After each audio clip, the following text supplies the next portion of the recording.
Olá, boa tarde. Terça-feira, 17 de julho, dia frio e de muita chuva aqui em Cachoeira do Sul, viu? E segundo a meteorologia, o clima vai surpreender bastante aqui no Rio Grande do Sul nos próximos meses. Teremos atuação do fenômeno El Niño e até neve no mês de setembro.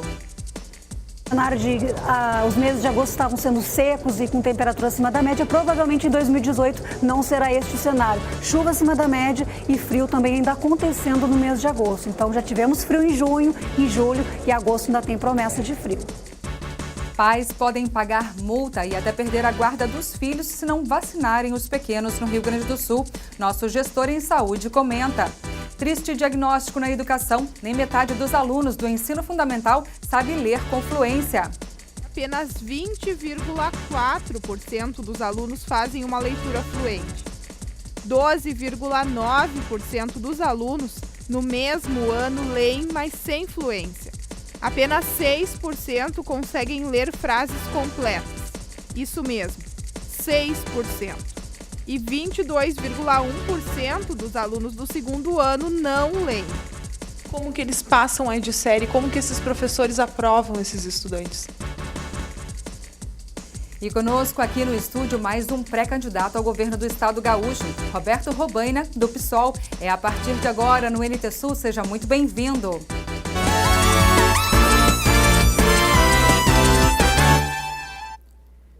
Em abril, 22 escolas da rede municipal de Cachoeira do Sul foram avaliadas e analisadas pelos consultores técnicos do programa Educar para Valer, da ONG de mesmo nome sediada em Sobral, no Ceará. O resultado parcial saiu e os números preocupam, viu? Testes aplicados pela ONG revelam que apenas 20,4% dos alunos do segundo ano do ensino fundamental sabem ler com fluência. Entre os estudantes do quinto ano, 40,3% têm fluência na leitura. Os números vão além, como mostra a reportagem da Gabriela Belo. Veja só. Aconchegado, deitado na cama ao lado do esquilo, o coelhinho pensou como era bom não ter vício. A meta 5 do Plano Municipal de Educação propõe que a alfabetização dos estudantes aconteça até o segundo ano do ensino fundamental. Mas Cachoeira do Sul está longe de atingir esta meta. O diagnóstico recente, aplicado nas 22 escolas municipais, revelou que apenas 20,4% dos alunos fazem uma leitura fluente. 12,9% dos alunos no mesmo ano leem, mas sem fluência. Apenas 6% conseguem ler frases completas. Isso mesmo, 6%. E 22,1% dos alunos do segundo ano não leem. Como que eles passam aí de série? Como que esses professores aprovam esses estudantes? Então, aí é uma questão que nós estamos trabalhando com formação continuada com os professores desde o ano passado e agora a gente vai, de fato, conversar melhor com eles, com o apoio das equipes diretivas das escolas, né, porque esse acompanhamento pedagógico do dia a dia da sala de aula, quem faz é a equipe diretiva da escola, onde tem um diretor, um vice-diretor, um supervisor escolar, um orientador educacional, e nós, enquanto Secretaria Municipal de Educação, queremos dar esse apoio aos gestores e aos professores na forma de ouvi-los e saber quais são as dificuldades que eles estão enfrentando com base nesse diagnóstico que nós conseguimos, então, realizar. Porque o diagnóstico que nós tínhamos, né, como meio de trabalho e realização do nosso plano de ação era baseado num diagnóstico nacional, né, que sai a cada 2 anos, que são os indicadores da Prova Brasil, da Prova ANA, né? Então, esse diagnóstico municipal, essa avaliação externa que foi realizada no meio do mês de abril, ela vem para a gente antecipar, né, e que as crianças, de fato, tenham uma aprendizagem adequada ao longo desses anos e que de uma forma mais próxima da nossa realidade a gente consiga, então, atender as dificuldades tanto que os professores têm na realização do seu trabalho, quanto também das crianças nesse processo de aprendizagem. Consultores técnicos do programa Educar para Valer, da ONG do mesmo nome, sediada em Sobral, no Ceará, disseram que, se considerarmos como não alfabetizados os alunos que estão nos níveis 1, 2 e 3 de leitura, o percentual é de 55,1%. Na avaliação do quinto ano do ensino fundamental, a fluência na leitura continua preocupando. 40,3%.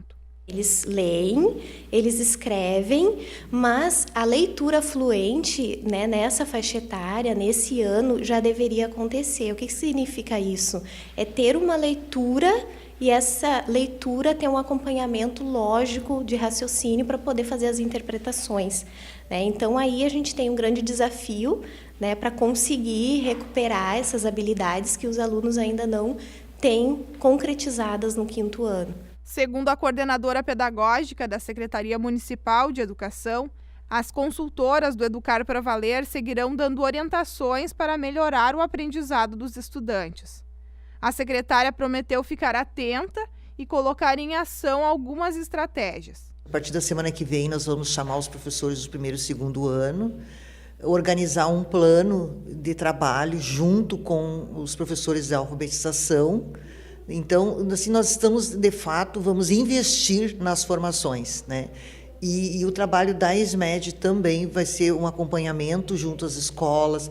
Nós vamos estar mais presentes junto tanto a direção quanto a coordenação pedagógica, auxiliando, assessorando para nós mudarmos esse resultado. A ESMED planeja avaliar novamente os alunos no fim deste ano. As escolas que aderiram ao programa Mais Alfabetização aplicaram a avaliação do programa que já estava previsto, porque as avaliações aplicadas que o programa Educar para Valer nos concedeu são as mesmas, né, que o programa Mais Alfabetização está utilizando e nos mesmos moldes da avaliação nacional, porque o CAED é um parceiro, né, através da universidade e realiza essas avaliações já para o MEC, então, né? Então, a gente tem aí um diagnóstico mais próximo, né, do mês de abril, da nossa realidade hoje, para que a gente possa, então, juntamente com os professores, com os diretores, construir um plano de ação que, de fato, vá fazer uma interferência nessa realidade e que, no final do ano, a gente consiga resultados melhores em relação à aprendizagem das crianças.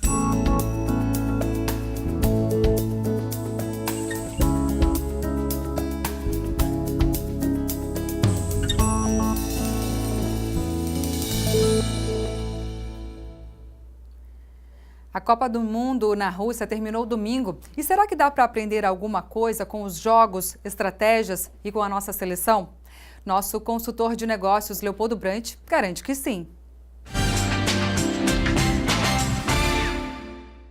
Vamos conversar um pouco sobre a Copa. Ver com futebol? Logicamente, Copa tem a ver com futebol. Mas vamos analisar o que houve com essa Copa e o que não houve com essa Copa. E principalmente, logicamente, com o time do Brasil. Vamos ver então algumas lições que podemos tirar dessa aí. Primeiro, comparações que a gente faz baseado no que se viu. Vocês acham que o Brasil tinha uma equipe? Será que realmente tinha uma equipe o Brasil? A mesma coisa eu me refiro dentro das nossas empresas. As nossas empresas, temos uma equipe? Nós estamos se preocupando em formar dentro da nossa empresa uma equipe? Nós não podemos ter dentro da empresa a questão da equipe, ou seja, somente eu, proprietário, somente eu trabalho, somente eu faço isso ou somente aquilo. Não, a nossa empresa tem que ter uma equipe. E vocês me desculpem, acho que o Brasil não tinha equipe, não tinha conjunto em relação a isso. Por que não tinha? Porque ali estava baseado todo o nosso futebol em cima de uma pessoa. E numa empresa, nós não podemos ter uma pessoa só importante dentro da empresa. Não existe isso dentro da empresa que somente uma pessoa faz a empresa toda. Independente da função que ela tenha, a empresa é o conjunto. Não existe uma pessoa importante dentro do nosso sistema de empresa. Todos, desde a parte mais simples até a parte mais elevada dentro da empresa, são importantes e tem que estar sabendo, ciente do seu papel, para que a empresa possa ir adiante. Outro tópico, o que se aprendeu bastante com isso aí? Não centralizar. Por incrível que pareça, já estamos muito adiantados em muitas coisas, mas voltamos a ter a situação. Não podemos centralizar, ou seja, não pode ser feito tudo somente eu, proprietário, ou ser feito tudo somente por pessoas, uma ou duas dentro da empresa. A centralização se viu novamente na Copa. E observem, todos os times que basicamente jogaram centralizados com 1 ou 2 jogadores, acabaram voltando. Esses times estão realmente trabalhando em equipe e não existe uma só pessoa, não existe só uma situação e não existe só um lado centralizado. Tanto que os técnicos chegam a mudar de estratégia de jogo para jogo. E nós, vocês me desculpem, mas o Brasil com a mesma técnica, com a mesma estratégia sempre. Então, as nossas empresas, elas também não podem estar funcionando com a mesma estratégia sempre. Nós temos que estar valorizando, mudando e cada vez mais, talvez, implementando as novas estratégias. E por último, faça uma comparação. Nesta Copa, todas as estrelas, as famosas estrelas, qual delas que não voltou antes para casa? Relembre um pouco. E o que ficou para o final? Ficou em times de futebol que, na verdade, tem conjunto e não tem todos jogando para um. As estrelas, dentro de uma empresa, são muito perigosas.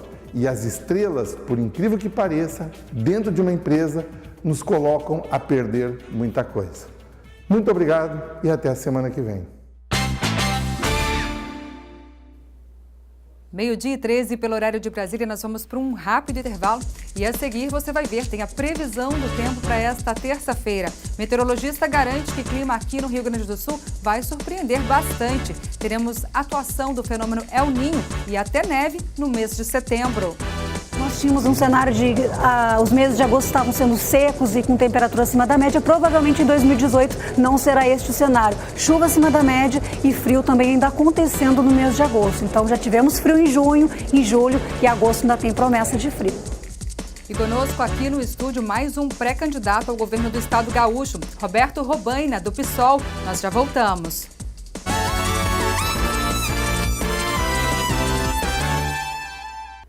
O Ministério Público do Rio Grande do Sul lançou uma campanha para alertar os pais sobre a obrigação legal de vacinar os filhos e para as graves consequências do descumprimento dessa obrigação.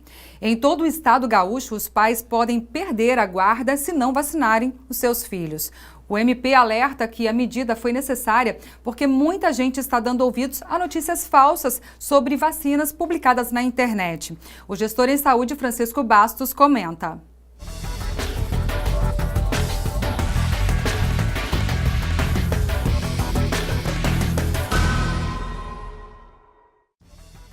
As últimas notícias que vemos na área da saúde tratam de um assunto extremamente preocupante e que poderia e já tinha sido bem encaminhado, a questão das coberturas vacinais.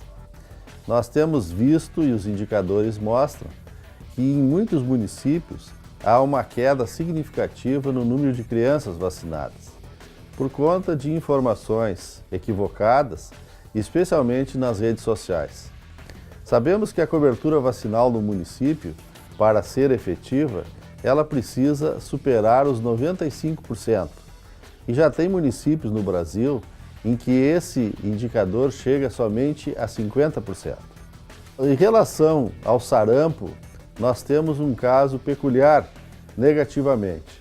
Na Europa já existem surtos significativos e aqui nas Américas nós estávamos já erradicada a circulação deste vírus até 2016. No entanto, infelizmente, nós tivemos, a partir do último ano, um número expressivo de casos e a volta da circulação do vírus. Somente no Brasil já tivemos 351 casos confirmados e no Rio Grande do Sul, 7 casos. Isto demonstra que houve, por parte da sociedade, já que as autoridades de saúde, o sistema de saúde, ele continuou fazendo as campanhas e colocando à disposição a vacina, mas por parte da população, das famílias, houve um retrocesso no sentido de levar seus filhos para tomar as doses de vacina nos períodos definidos e conforme as informações que estão presentes na carteira de vacinação. Há um esforço necessário e conjunto de toda a sociedade para que a gente consiga reverter este quadro, já que o Programa Nacional de Imunizações do Brasil é um exemplo a nível mundial, pelas dimensões do país, e que se notabilizou por grandes campanhas de vacinação e a erradicação de muitas doenças, como a própria poliomielite, a rubéola, o teto neonatal e outras tantas, que fizeram com que tivéssemos consequências favoráveis, inclusive em relação à longevidade. Diante disso, há uma necessidade importante de que, neste momento, alguns municípios já estão antecipando as campanhas de vacinação, que verifique a carteira de vacinação dos seus filhos, que verifique qual é a situação em termos de imunizações e procure uma unidade básica de saúde. A vacina ela é colocada à disposição gratuitamente pelo SUS e não há desculpa para que não haja esse procedimento por parte dos pais ou responsáveis. A vacinação é um ato de amor e divulgue todo esse processo, inclusive das próprias campanhas de vacinação, onde teremos uma culminância importante entre 6 e 31 de agosto com a campanha nacional de vacinação. Pense nisso e tome uma atitude em defesa da vida.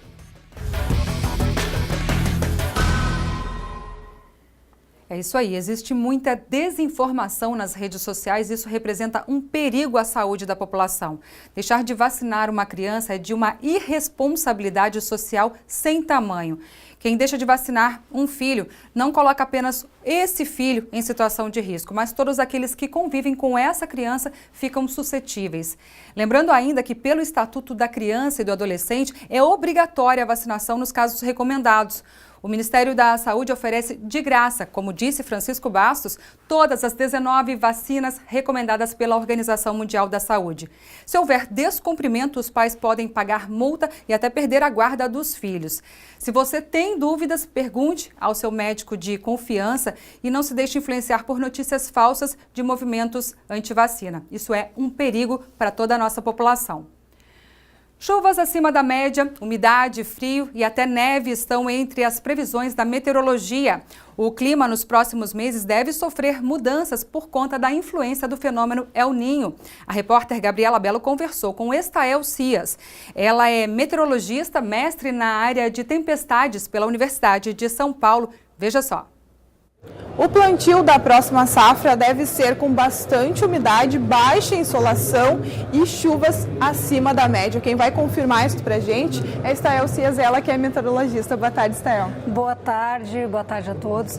Realmente nós temos um cenário aí se desenhando para os próximos meses de uma condição climática um pouco diferente. Primeiro, a gente tem que olhar para os oceanos e, analisando o Oceano Pacífico Central, se projeta um aquecimento do Oceano Pacífico que já começou a ocorrer. Nesse período, nesse momento, nós estamos com neutralidade climática, sem influência de fenômenos atmosféricos, mas nos próximos meses o cenário deve mudar e com a instalação do fenômeno climático El Niño, que é o aquecimento justamente do Oceano Pacífico Central, que traz impacto nas condições do Rio Grande do Sul, devemos ter o aumento da chuva, o aumento da umidade, e o aumento significa que períodos de excesso, de muita chuva, com transtornos, até com alagamentos, com situações de cheia, possam vir a ocorrer.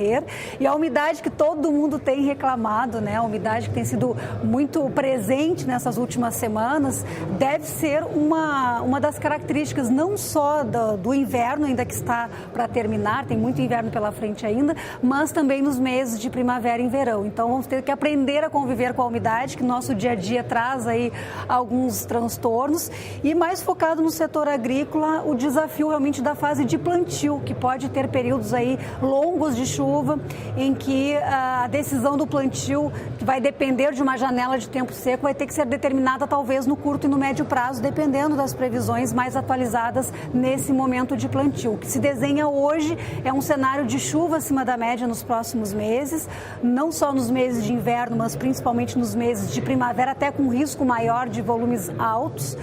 E em termos de inverno, o que isso pode esperar ainda pela frente é um mês de agosto, que a gente destacou bastante também na apresentação, né? Um mês de agosto mais úmido, mais chuvoso do que o normal, completamente diferente do que vinha sendo os meses de agosto nos últimos anos, mas além disso, frio também. Então nós tínhamos um cenário de os meses de agosto estavam sendo secos e com temperatura acima da média. Provavelmente em 2018 não será este o cenário. Chuva acima da média e frio também ainda acontecendo no mês de agosto. Então já tivemos frio em junho, em julho, e agosto ainda tem promessa de frio. chuva acima da média, algo aí em torno de 200, 300 milímetros, que isso alerta para enchentes. Dependendo do momento em que essa chuva acontece, se ela vem de um cenário de continuidade, ou seja, muitos dias seguidos, muitos meses, realmente traz um cenário favorável à situação de cheia, de enchentes. Hoje não temos como dar um valor preciso por um período preciso, mas a tendência é de volumes acima do normal, acima do que é típico, né, nessas épocas do ano. Falamos aí da previsão da atuação do fenômeno El Niño. O que significa isso, Estel? Bom, o fenômeno El Niño é o aquecimento do Oceano Pacífico, é um aquecimento que começa justamente no no maior oceano do planeta. Qualquer variação de temperatura lá tem um impacto na atmosfera. Depois de 2 meses com temperatura acima da média, pode ser de apenas 1 grau, porque vocês têm que imaginar toda aquela quantidade de água esquentando, tem que ser um mecanismo de uma energia muito forte. O aquecimento começa no Pacífico, no oceano, e depois começa a ter uma resposta da atmosfera. E esse processo leva em torno de 2 a 3 meses, modificando a circulação dos ventos na atmosfera, modificando as áreas de mais e menos chuva. No Rio Grande do Sul, que geralmente acontece, é uma espécie de bloqueio que faz com que as frentes frias, os ciclones, que são fenômenos que trazem chuva para o estado, fiquem parados por vários dias no Rio Grande do Sul. Então, imaginem 5, 7 dias com uma frente fria despejando água aqui no estado. Isso acaba gerando esses excessos, esses volumes acima da média. E isso tudo está previsto para acontecer a partir da primavera? Isso. A tendência é de que o El Niño comece realmente a sua atuação entre a primavera e os meses de verão. Então, a atmosfera antes já começa a ter uma resposta mais fraca a isso. É um processo que vai aumentando. Mas o ápice dessa influência deve se dar entre a primavera e os meses de verão. Ou seja, para aqueles produtores rurais que nos assistem, é planejar e antecipar o máximo possível o manejo nas lavouras. Isso, é se programar, acompanhar a previsão de curto prazo, porque na hora do plantio ele vai ter que encontrar um período seco, uma janela de tempo seco, que só no curto prazo a gente consegue determinar. Mas a boa notícia é que no verão, né, que sempre tem aquele desafio, vai chover, vai ter déficit hídrico, o cenário é muito otimista nesse aspecto. Então não deve faltar água no verão, o desafio maior vai ser justamente no momento de plantio. E sobre o aquecimento, porque a gente tem aí verões muito quentes, abafados, que assustam a população. Qual é a previsão? Ainda é muito cedo para a gente falar disso. É um pouco cedo, mas geralmente anos de El Niño são mais favoráveis a períodos quentes e abafados. Por exemplo, ano passado, no último verão, o calor demorou a chegar, né? As pessoas estavam reclamando que estava fresquinho, as noites estavam até um pouco frias, né? Era ainda uma atuação do Laninha, que tem esse efeito mesmo, mas esse verão tem promessa de calor, sim, de temperatura alta, talvez até acima da média. Então, para o turista, para quem quer curtir férias, tem essa boa notícia também, mas muitos dias com nebulosidade, com possibilidade de chuva.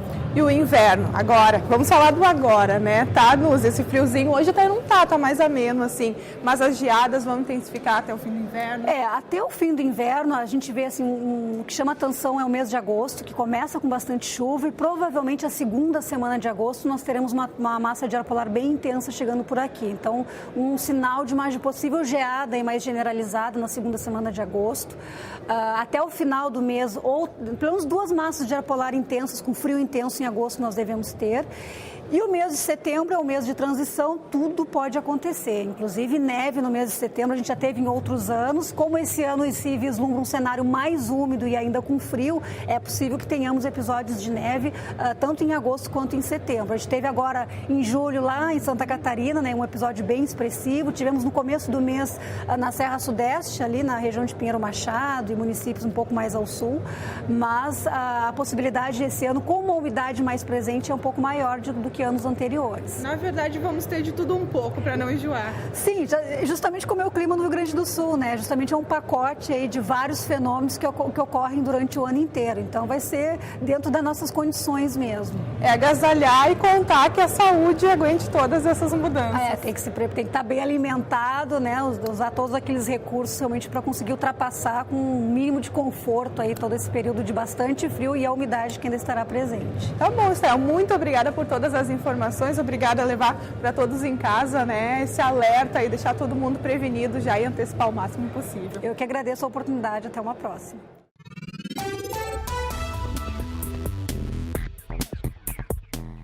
A terça-feira começou com chuva, raios e trovoadas em Cachoeira do Sul e deverá continuar chuvosa durante todo o dia. A umidade relativa do ar fica entre 76% e 96%. Mínima de 16, máxima de 22 graus. Na quarta-feira, o dia será de sol com algumas nuvens e névoa ao amanhecer. Noite ainda com nuvens. Não chove. As temperaturas ficam entre 18 e 29 graus. Já na quinta-feira, o dia será de sol com muitas nuvens e períodos de nublado. Noite ainda com nuvens sem previsão de chuva. Mínima de 18, máxima de 28 graus. Confira no mapa como fica o tempo hoje.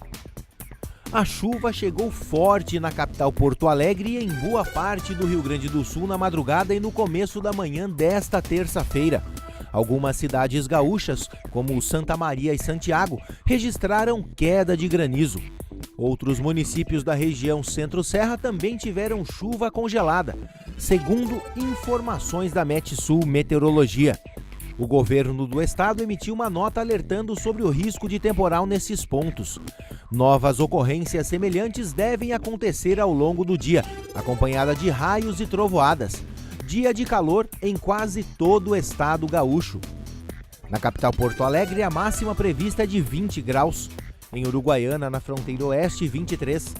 Em Passo Fundo, no norte do estado, 26 graus. E em Santa Maria, na região central, 22. Para o litoral norte, Tramandaí e Torres, 19 graus. E em Pelotas e Rio Grande, no sul do estado, 19.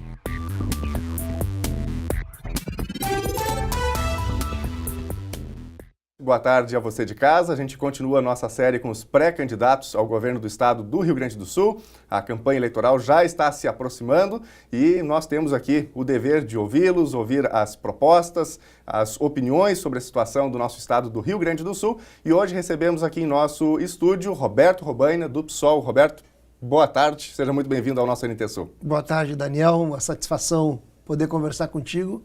E boa tarde também a todos os ouvintes, os telespectadores do jornal. Maravilha, seja bem-vindo. Bom, eu quero começar perguntando justamente sobre pesquisa eleitoral. Conforme as últimas informações que a gente tem, o senhor teria 3,7% de intenções de voto. Estrutura do PSOL para encarar a campanha eleitoral aqui no estado do Rio Grande do Sul. E o senhor me falava em off que vai anunciar uma novidade sobre o seu vice. Nós escolhemos, né? Vamos ter agora a convenção, mas eu vou ter como vice a professora Camila Goulart, que é uma liderança juvenil, foi muito ativa nas mobilizações de junho de 2013. Ela é do PSOL, uma jovem combativa para vice, sempre me dá muita alegria. Todo mundo que acompanha um pouco política sabe que a política está totalmente contaminada, né? Por esquemas de corrupção, por alianças absolutamente sem nenhum tipo de princípio. E eu acho isso muito grave. O PSOL tem se manifestado, tem se caracterizado como um partido que não entra nesse jogo. E quando tu não entra nesse jogo, evidentemente que é mais difícil acessar, ganhar poder. Porque esse é o jogo do poder.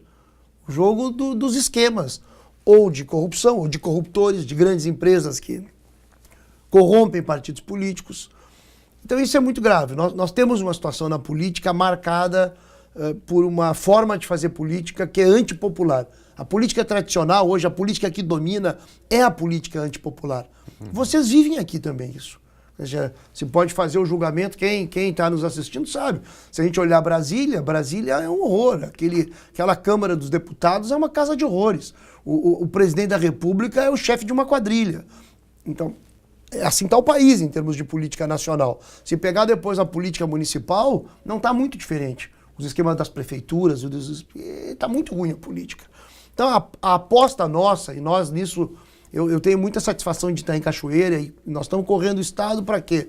Para tentar começar a construir um polo alternativo, uma forma de fazer política diferente. O pessoal surgiu, inclusive, para tentar resgatar esse tipo de uma política diferente, né? Nós enfrentamos muitos inimigos, não é à toa que nós tivemos a nossa vereadora do Rio de Janeiro assassinada.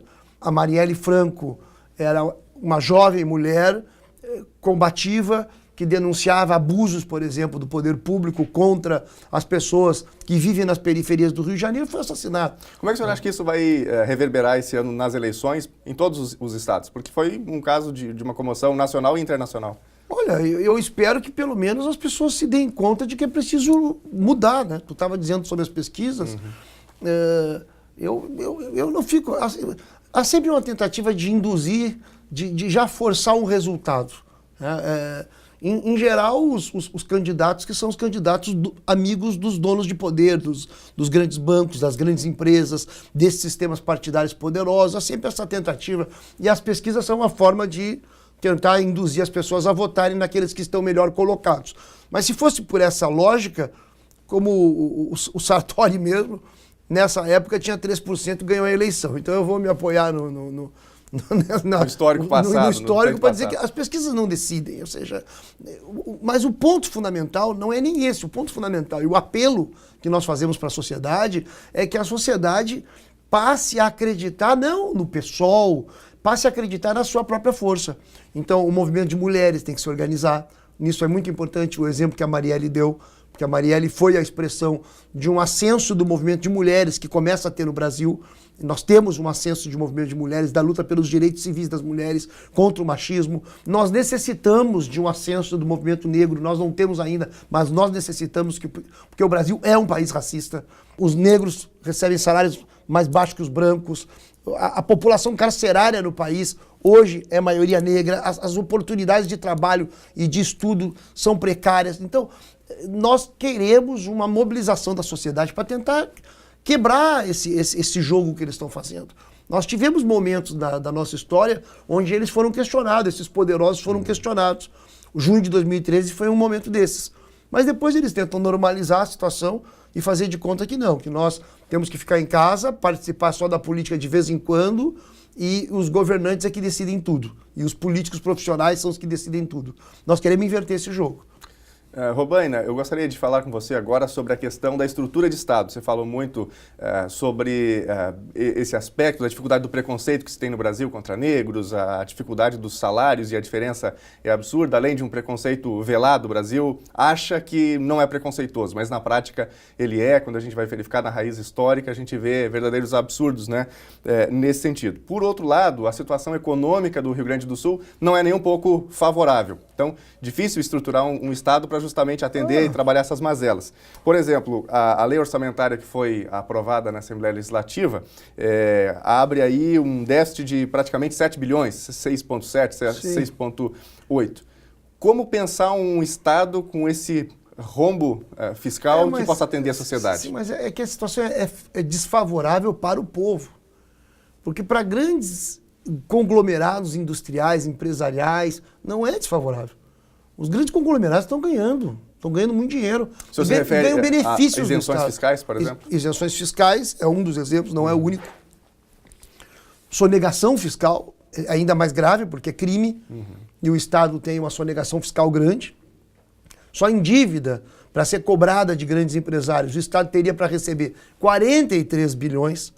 Os trabalhadores da Receita, os funcionários da Receita do Estado, eles fazem estudos e conversaram conosco sobre esses estudos que mostram que o Estado perde pelo menos 4 bilhões de reais ao ano em termos de não cobrança de sonegação. E como é que conseguiria cobrar esse valor? Primeiro apoiando os trabalhadores da Receita, primeiro realmente fazendo uma investigação, tratando de cobrar, não fazendo de conta que persegue o sonegador. O sonegador tem que ser combatido. Sonegação é crime.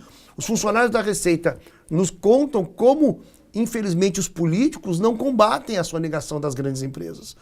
E isenção fiscal é um outro caso. Isenção fiscal, nós tivemos o caso mais absurdo, que eu cito sempre, porque ele foi o exemplo de maior absurdo que nós tivemos nessa Assembleia Legislativa, votado pelos deputados estaduais, com exceção do Pedro Ruas, nosso deputado estadual na Assembleia. Essa Assembleia Legislativa, Daniel, ela votou contra o nosso voto um benefício fiscal de 380 milhões de reais para vidiolar para uma empresa, e a contrapartida dessa empresa para receber um benefício de 380 milhões foi gerar 5 empregos. Isso é absurdo. O investimento em qualquer cooperativa agrícola, cooperativa de professores, qualquer investimento em pequena produção, em pequeno comércio, gera mais do que 5 empregos. 380 milhões. Sabe o que é isso? É muito dinheiro. Nós somos daqueles que acreditamos que os recursos públicos não podem ser utilizados para beneficiar grandes empresas. Se é para beneficiar empresas, tem que ser pequena e média, não pode ser as grandes.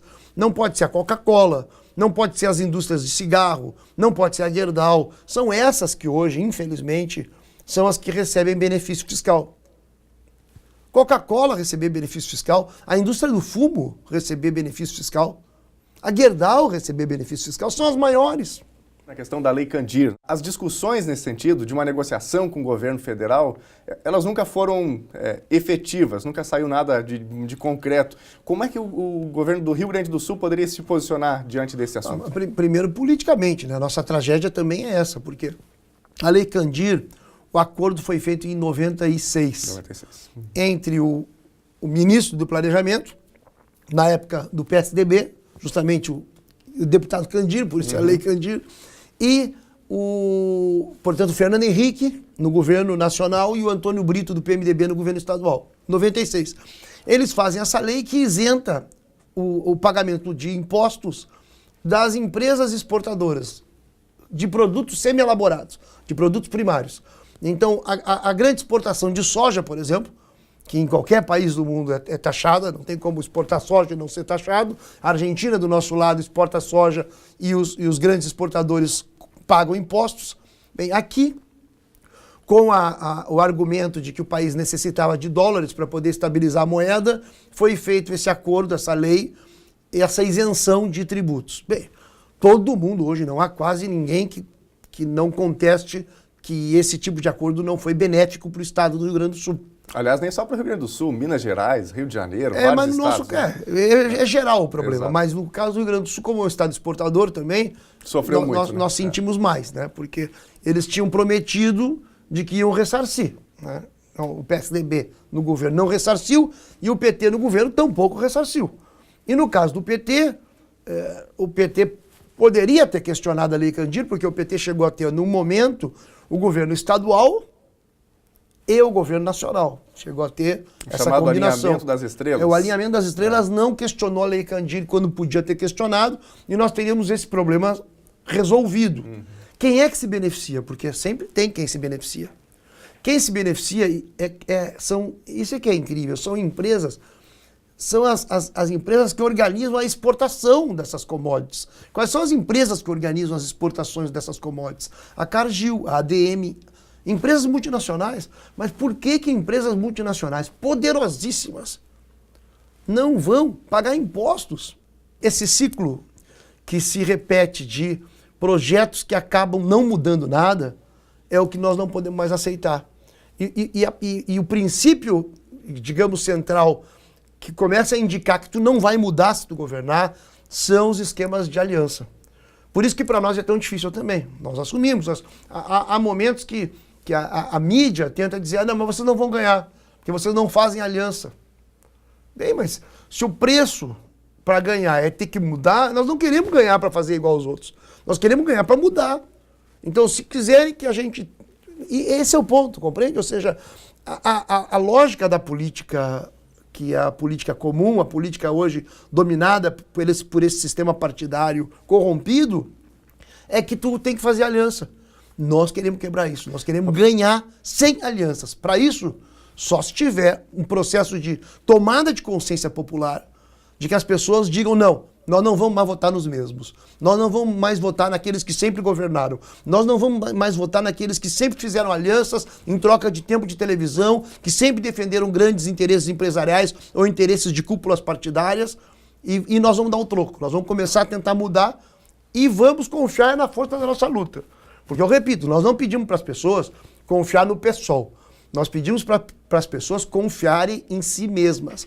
Confiar na luta do seu local de trabalho, na organização da comunidade, no seu bairro, para o movimento de mulheres se organizar, que é o que a Marielle Franco fazia. A Marielle, de uma certa forma, virou um símbolo para nós, porque não é à toa que assassinaram ela. Assassinaram ela porque ela era uma vereadora do PSOL que queria fazer algo diferente na política, que é fazer com que os de baixo tenham protagonismo. No caso específico dela, as jovens negras, mulheres do Rio de Janeiro. Hoje a gente tem uma possibilidade, que é quando o Luiz Inácio Lula da Silva não aparece, aliás, como candidato, né, que é muito provável que isso realmente ocorra, Jair Bolsonaro, né, que é de ultradireita, aparece como um possível candidato. As esquerdas, de maneira geral, vem tendo uma dificuldade, que talvez são todos colocados no mesmo bojo, vamos dizer assim, até porque todo mundo vem apoiando o ex-presidente Lula. Quando a gente olha para o cenário nacional, vai ter o Boulos, Manuela Dávila,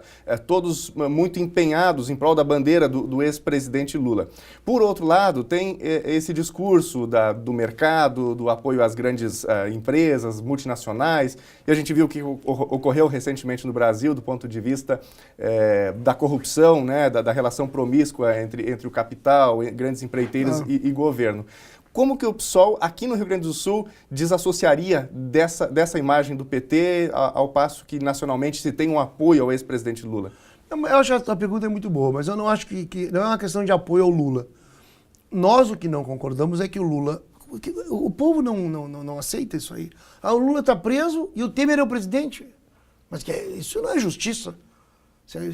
Eu não acho, isso eu tenho uma posição clara, que a cúpula do PT não sabia dos esquemas de corrupção. O senhor acha que o Lula é inocente? Não, claro que não. Não acho que o Lula seja inocente. Não acho. Do que o Lula é culpado? O Lula é culpado porque ele foi o chefe político de um governo que colaborou com grandes empresas, com grandes bancos e com empreiteiras corruptoras que corromperam o sistema político. Foram as corruptoras, que por sinal estão liberadas agora. A Odebrecht já está podendo fazer negócios com o Estado novamente. Eu acho que não poderia fazer. Nós temos que fortalecer as secretarias de obras no país inteiro e não ficar nas mãos das Odebrechts, da UAS, das Galvão Bueno, de todas as empreiteiras que estão roubando o país desde a época da ditadura militar. Porque essas empreiteiras, o Bolsonaro, que é o apaixonado pelo golpe militar de 64, que adora reivindicar o regime militar, aquele regime militar, o sujeito não podia se manifestar, a imprensa não podia denunciar as falcatruas, mas as falcatruas existiam. E essas mesmas empreiteiras foram as empreiteiras que corrompiam também os governos militares e corromperam o governo do PT também. E o governo do PT que fez aliança com o PTB, o governo do PT que fez aliança com o PP, do José Otávio Germano. Então o PT é responsável por isso. A minha preocupação é discutir claramente uma alternativa de esquerda. Claro. E quando a gente é contra a prisão do Lula, é porque a gente está acompanhando também uma questão básica que a população está vendo, que o Lula não está sendo preso pelas suas relações com os grandes empresários. O Lula está sendo preso porque uma parte da elite não quer que ele seja candidato a presidente. Porque essa parte da elite rompeu o acordo que tinha com o PT. Havia um pacto entre o Lula e a Odebrecht, um pacto entre o Lula e os bancos. Não é à toa que o Henrique Meirelles era o chefe econômico do presidente Lula. Então havia esse pacto. Esse pacto foi quebrado. Começou a ser quebrado em junho de 2013, porque os manifestantes disseram não queremos mais que tudo continue como está, e foi quebrado definitivamente com o impeachment. Esse pacto foi quebrado. E quando esse pacto foi quebrado, bem, os que quebraram o pacto, no caso, os grandes capitalistas que queriam que o PT achatasse ainda mais salários, que atacassem mais direitos sociais, que fizessem o que o Temer está tentando fazer agora, quando eles quebraram esse pacto com o PT, eles não querem o Lula de candidato. Mas nós queremos afirmar uma outra linha. Por isso que nós não participamos dos governos do PT. Aliás, eu saí do PT em 2003, 2003, dezembro de 2003. A Luciana Genro também. Então, nós não compactuamos com o PT. Aliás, nós saímos do PT quando o PMDB, quando o PTB, quando todos os partidos que depois agora dizem e o PT corrupto, estavam com o PT fazendo o quê? PTB estava com o PT fazendo o quê? Onde é que estourou o mensalão? Primeiro Roberto escândalo. Jefferson. Roberto Jefferson, PTB. Qual é o partido que tem maior número de envolvidos na Lava Jato no Brasil? De deputados envolvidos na Lava Jato. Não é o PT, é o PP. O PT tem, mas é o PP. E o PSDB tem escândalos de corrupção em São Paulo. Então, se for pela corrupção, nós temos que tirar todos, que é a linha nossa.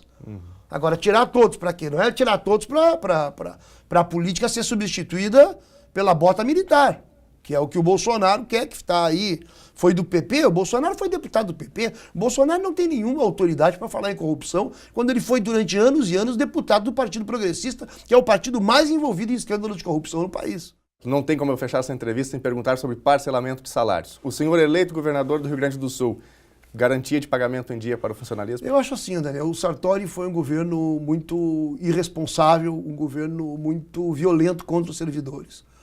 Nós acreditamos que para pagar em dia É uma obrigação pagar em dia. O sujeito que trabalhou tem que receber. Tem que cortar nos privilégios, tem que combater sonegação, tem que alterar a Lei Candir, que aí é um pouco mais complicado, tem que questionar a questão da dívida, mas eu vou dizer uma coisa a mais.